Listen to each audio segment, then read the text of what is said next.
Are you guys ready to have a reasonable, level-headed, rational discussion about Neil Druckmann? No? Oh, bummer. Yeah. Whenever we talk about Neil or anything related to Neil, I swear to God, like half of the comment section is just deplorable. It's amazing. It's kind of amazing how many feathers this guy has ruffled, or rumpled, as some people say. You've rumpled my feathers. But let's talk about it, because he is the head of one of the most awarded studios in the games industry, and he's talked to Variety about some stuff. So Neil Druckmann on leaving The Last of Us, his new game Intergalactic, and how involved he'll be on season 3. My job is to stay very high level. If you don't recall, basically what happened is that he, out of kind of the blue, announced that he was leaving the show, which was interesting because we just wrapped up season. Oh, you know what I should do? Hold on. Okay, so if you don't recall, basically what happened is that after season 2, he announced that he was stepping away. And it was surprising because we're headed into season 3, which is kind of like the big high stakes one. Like, it's where you're going to be showcasing Abby's storyline and you're going to be discussing all of that. And so it's surprising to see that he's choosing to step away right as I would think it's like, oh, we're getting good. Now it's getting into the nitty gritty. But he announced he was stepping away. And then like a day later, it was revealed that Haley Gross, who is his like co-writer, she also chose to step away from the show. And there's kind of two ways that you could look at this, right? Like on the one hand, you could look at it and just say, they're working on Intergalactic, the Heretic Prophet. They're in the final kind of push of development where it's all hands on deck. So they didn't want to split their attention, half between the show, half on the game. They wanted to fully focus on the game, even though they really love the show and think it's great. That is a reasonable feeling. I think I can understand how they might, like, you could conclude that it's really not a big deal at all. The other way of looking at it, which let's be honest is way more fun, is to infer that maybe he's leaving because of creative differences between him and Craig Mazin, which there's a sense of that when you watch season 2, where Neil's episodes that he was directly involved in play a lot differently than the episodes that Craig was directly in charge of and other directors were in charge of. So I just get the vibe that maybe there was like creative frustration, specifically because Neil, I don't think, liked some of the reworkings of Ellie as a character, who just turned her into like an impulsive and chaotic Nepo baby, as opposed to like a capable and cutthroat killer, which she is in the games. But you know, the second option is basically that there's some sort of dispute or disagreement on the direction of the show. And so paired with the first reason, which is that he needs to be focused on the game, he decided to leave along with Haley. And they're kind of leaving the show to just be what it's going to be and move on. Who knows? We probably won't ever know exactly why, but that's what's happening. That's the context of this whole situation. And now he says that he'll be involved with season 3, but is going to stay high level. So let's see what he has to say. So our goals for the show, I had multiple goals. Some of them were selfish. I wanted to elevate The Last of Us beyond the people that have played the game, he told Variety in an interview this week ahead of Sunday's Emmy Awards. I felt like that story could find a bigger audience for people that will never play video games. I wanted to elevate Naughty Dog, and PlayStation has been a home for me for 21 years now, and it's given me all the support to tell these wonderful stories, and I wanted to elevate video games. It was such a crazy goal, but I wanted someone to watch this show and have no idea it was based on the video game, and then be like, wait, that's based on a video game? Which absolutely happened. My in-laws actually had that happen exactly. Like, they were saying, we watched this new show. It's really good, really intense, really, really good writing. It's called The Last of Us. I was like, I thought they were joking with me, but no, like they honestly had no idea it was a video game IP. You know, it actually did happen. That what he wanted to happen, people that don't play games, that they would try it and be like, I had no idea this started from there, because people just kind of blindly dismiss video games as something for like teenagers or whatever. But no, he actually achieved it. It actually did happen. That, at least in my life, that happened. Druckman announced he was stepping away as his co-showrunner on The Last of Us in July, following the season 2 finale and its season 3 renewal. The finale reached 3.7 million viewers, and the second season had a higher average viewership than season 1. This is why, you know, the old saying is with Mark Twain, he would always say there's lies, damn lies, and statistics. Because you can kind of twist it however which way you want. Yes, the finale reached 3.7 million viewers. Yes, the second season had a higher average viewership than season 1. You can also flip it and say that the viewership for the finale of season 2 dropped like 50% compared to the finale for season 1, which would imply that you were losing viewership over time. Or maybe that The Last of Us started slow, so like the first few episodes had lower viewership, but then word of mouth made the finale really spike as people watched it on the back catalog where it wouldn't be counted in the initial wave of views. Whereas season 2 just kind of plateaued very quickly. Who knows? But the point is, there's two ways to look at, you know, a spreadsheet like this. This Sunday, it's nominated for Outstanding Drama Series, Best Actor for Pedro Pascal, and Best Actress for Bella Ramsey at the Emmys. We have this data. People have watched the show and have come back and bought a PlayStation or bought it on PC and have played The Last of Us, and that has become this gateway for them for this medium that I love so much, he said. But it was really hard work, and I was really there in the weeds to get season 1 off the ground, and then it was important to get season 2 and the storyline for game 2 off the ground as well, because I love that story so much. But now I felt like the path has been set for it. It was time to go back to the thing that started it all, which is just full-time video game work. But other things are coming, and we can announce more things soon. Another re-release? That's what it sounds like to me. It's like the joke goes, name the last 5 Naughty Dog games. Okay. The Last of Us, correct. In leaving Craig Mazin as sole showrunner on the series, Druckman wasn't headed to a new job, but rather going back to his full-time gig as the chief at one of PlayStation's most prized studios, where he's currently working on his next big game, Intergalactic: The Heretic Prophet. Naughty Dog is bigger than any one person. There's been a lot of big personalities that have come through Naughty Dog, and while I was working on the show, there were a lot of people that have stepped up. Matthew Gallant, the game director, Claire Carre, maybe? Narrative director, Kurt Margenot, the game director, and Allison Mori, the studio manager.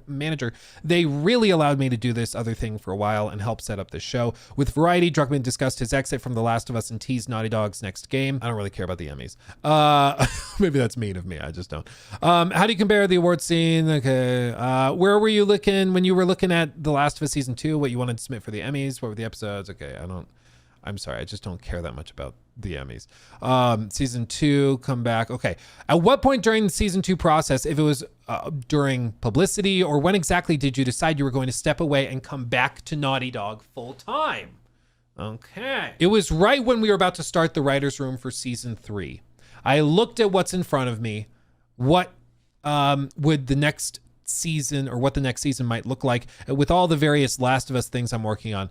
Not just the show, with all the various games I'm working on. The biggest one that takes up the most of my time is Intergalactic: The Heretic Prophet, our next big IP for Naughty Dog and PlayStation. It felt like I could better serve all of my responsibilities if I stayed at a higher level. It was quite challenging to be involved as a co-showrunner in season 1 and season 2 while running a studio and working and directing and writing a game. I really appreciate at Naughty Dog how many people stepped up while I was gone working on season 2. Specifically, I spent quite a bit of effort on episode 206, prepping it, writing it, directing it. I wasn't sure if I'd be able to do that again. So I felt it around that period when we were wrapping up the press and really about to get started in earnest with season 3, that it was that was a good time to reassess everything. I also hated that they ruined my characters and destroyed what we built. It was really frustrating.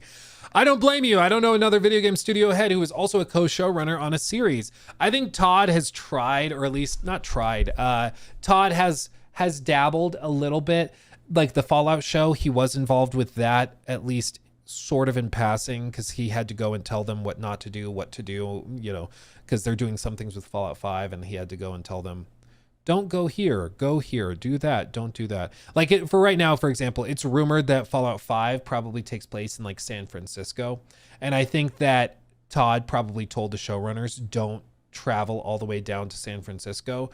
Instead, maybe go to the east, go to New Vegas, because we've established that. But if you go to San Francisco, then we have to adhere to what you establish, and we want to do it our own way. So I think that's probably what happened, but I don't know if I'd recommend it. I will say I did really enjoy it and I took a lot from it. I joked that I went to the best film school by working on the show and I got to just really collaborate with incredible artists. There's a lot I learned, even just as far as the craft of making cinematic storytelling. There's so much that overlaps with my work at Naughty Dog that I feel like I took quite a bit from that. I think I could better serve this show and other adaptations like it in the future, having learned all this stuff, but my first responsibility, my first love is video games, and it's at Naughty Dog. Okay. Yeah. How are you going to be involved in season 3? What would you like to do differently? Okay. We had started talking about what is left to adapt back when we were working on season 2, because we knew we would not be able to finish it and we were going to end up on a cliffhanger. As I was saying earlier, my job now is to stay very high level. As much as I miss getting into the weeds and working on the effect shots and giving script notes and really getting into the details of it, I'm trying to just shepherd it. My hope for season 3 and what I'd like to think I can best contribute to it is to make sure it's as deeply faithful as season 1 was, because I feel like that is the gold standard for this kind of adaptation, while enjoying all these beautiful expansions that happen naturally with the rest of the team and how they're working on season 3. So that is where my involvement will stay, is at that very, very high level. Interesting. It is interesting that his one thing he wants to say about season 3 is that he wants it to stay faithful, which I feel like season 2, in the motions and like the broad strokes, it was pretty accurate, but once you got down to the nitty gritty, there were a bunch of small weird changes that just, I think, lost focus and made it really come off like they didn't want this version of Ellie to come off as the same version in the game. Same with like the portrayal of Abby being different, or the portrayal of Joel not Joel, Tommy being different. It felt almost like there was a disconnect. And my running theory has been for a while that it was that Craig Mazin was worried that the audience wouldn't like Ellie if she were as hardcore as she is in the games. So they tried to kind of do this balancing act where they leaned into the silly, goofy, childlike whimsy of Ellie from season 1 and tried to still keep that up in season 2, but I don't think it works. Like, I'm not sure if it works.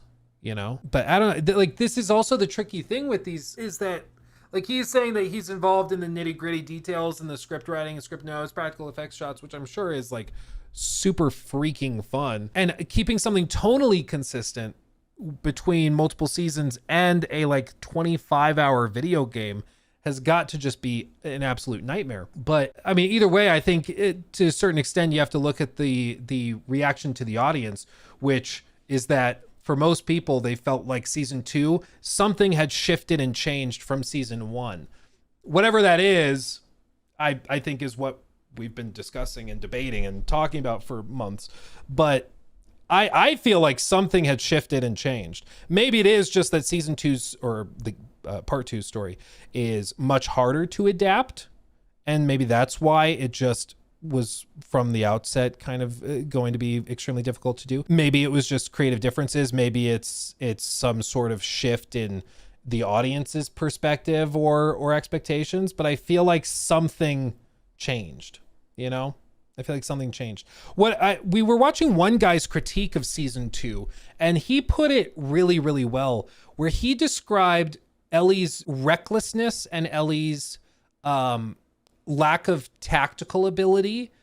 He put it so well. He was like, the fact that she is not as tactical and calculated as Ellie in season, or in part 2, the game, makes so much of what happens elsewhere in the story of season 2 feel off. Because, like, for example, her being on the patrol at the beginning of the story doesn't feel earned, because she is not depicted as somebody really capable. So it turns her into what feels like a Nepo baby, where she's been put in that position by Joel because Joel wants her to get that experience, or he wants her to mature, or whatever the implication would be.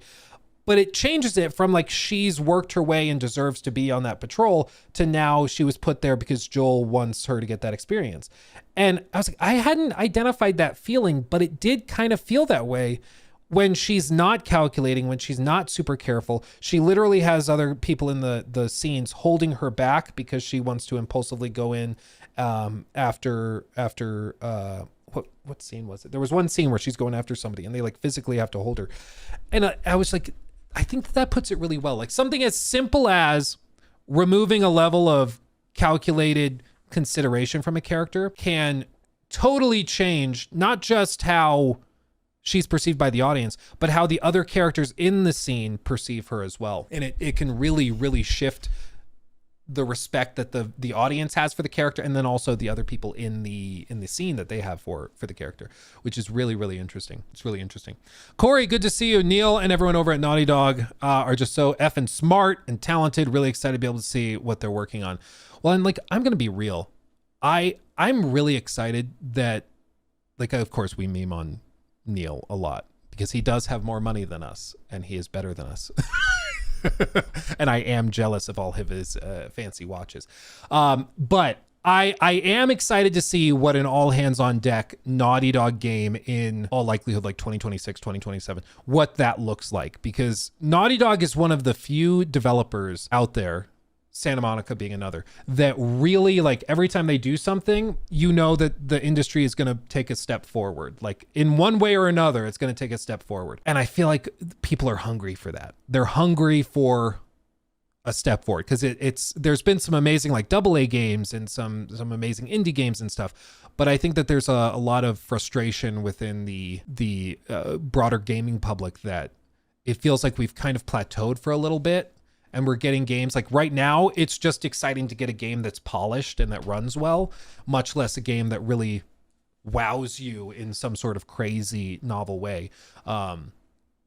Which, you know, that's why seeing them go back and focus, I think, is probably the right choice. Like, making an HBO show, I'm sure, is really cool and fun. But if you're a video game developer and you happen to also be in charge of like one of the most prolific and awarded studios in the world, it is selfish of me as a gamer. I'd rather you be in the studio making games, you know? Like, that's just what I prefer. Like, you're a world-class developer. I'd rather you are working on world-class video games, you know? They go on. So turning to Intergalactic, the Heretic Prophet, that was a huge announcement for you all out of the Game Awards last December. You've said Naughty Dog has been working on it since 2020. Where are you, or where you are in the process right now? And will we see or hear more about that at one of PlayStation's upcoming State of Play presentations? What can I say and not say? I can tell you we're in the thick of it. We're making it. We're playing it. We're firing on all cylinders. I've said this before, but I really mean it. I'm really feeling it right now. It's the most ambitious game we've ever made. It's the most expansive game we've ever made. Maybe the most expensive by the time it's finished. Troy Baker is in the game. I can't say I'm surprised. I mean, let's be honest. I can't say I'm shocked. It's been 5 years since we worked with Troy, and I've got to do it again, and it's been a lot of fun to be on the stage with him again. As for the show stuff, I'm so antsy to show it and talk about it, because the trailer we showed doesn't even scratch the surface what the game actually is. But announcing the game like this, especially when it's a new IP, especially when it's coming out of Naughty Dog, you've got to coordinate with marketing, PR, and a bunch of people, so I'd be foolish of me to say when we're going to show something right now. Interesting. I do think we've looked at some of the leaks about the game, and there's been a couple of journalists that have spoken to sources that have worked on the game, and some people that used to work on the game very early on and have shifted. There's been comparisons to games like Elden Ring. There's been comparisons to projects like that.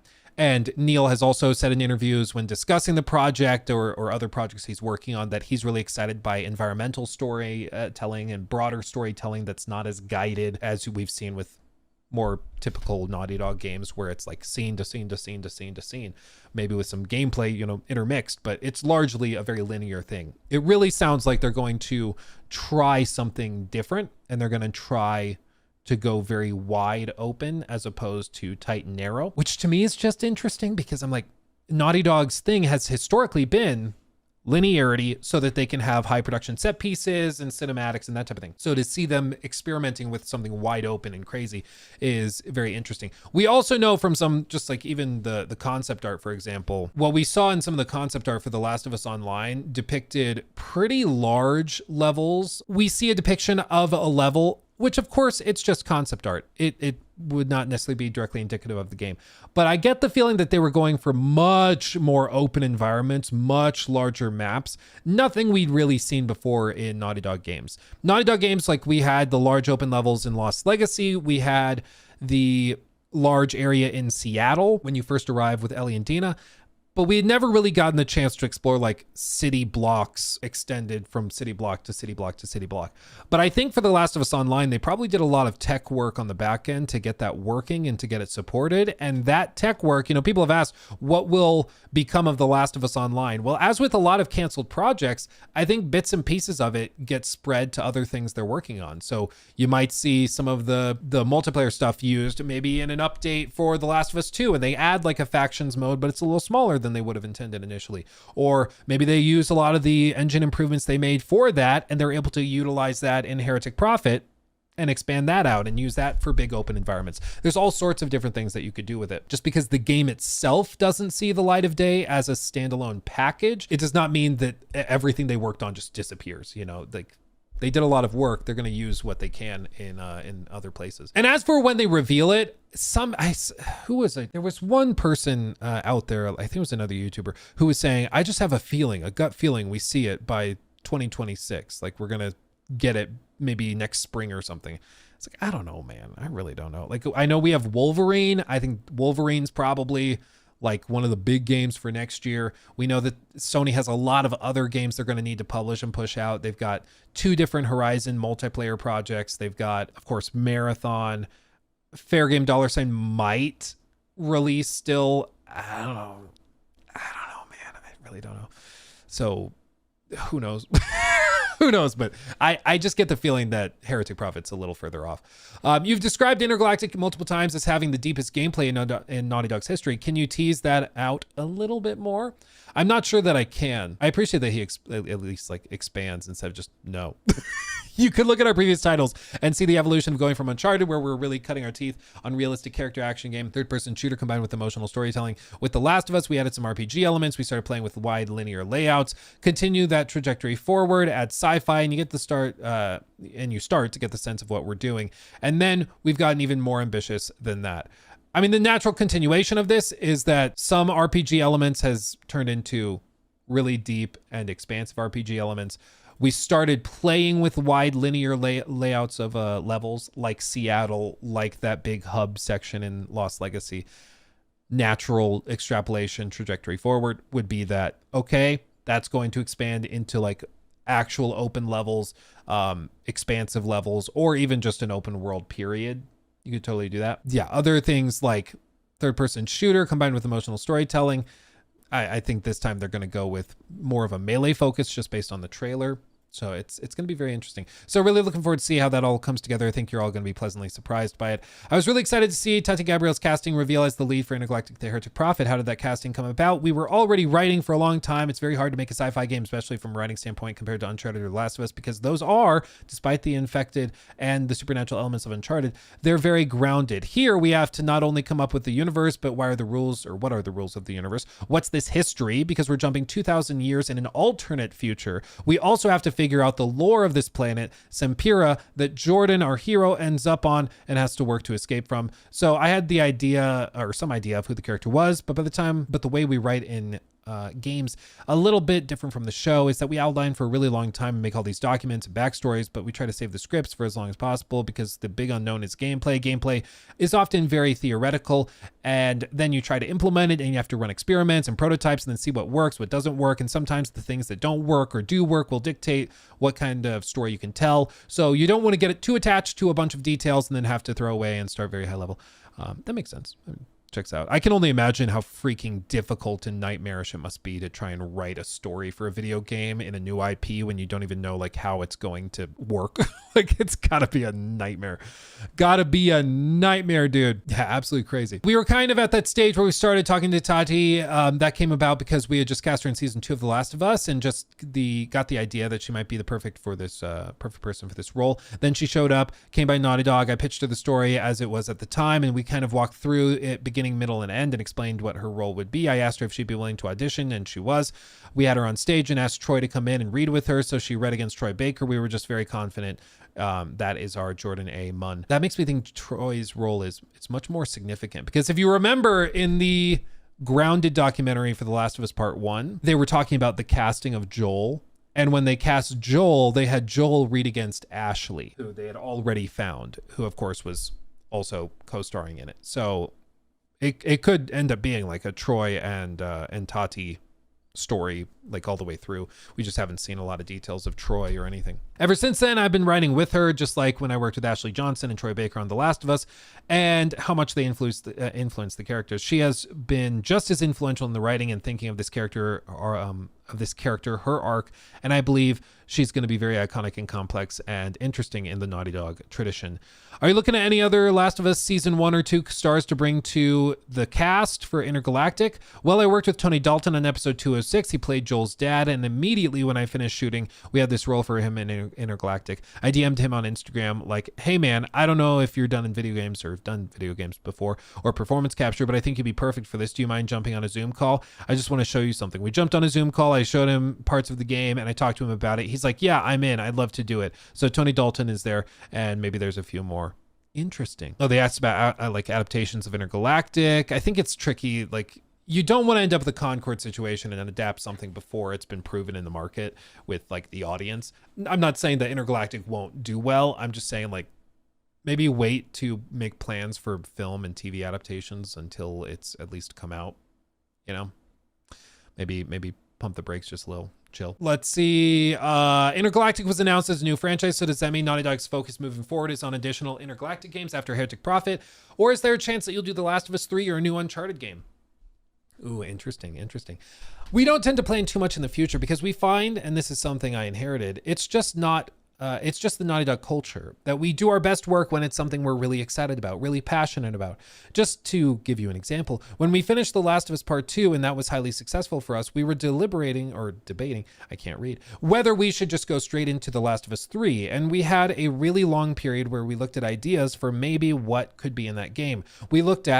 We have Uncharted as an IP. We have Jack and Daxter as an IP, but the team was really excited to do this sci-fi thing we'd been talking about for a while, and that's been where our passions lie. So that's where we're moving forward. I'm sure if Intergalactic is successful, we will, or you will see it again. Whether that will be our next game right after that, I can't say, and I can leave that door open. Not to be coy for this particular question, we want to see how we feel once we're done with it and look at the options in front of us, because we have some other ideas we'd like to explore as well.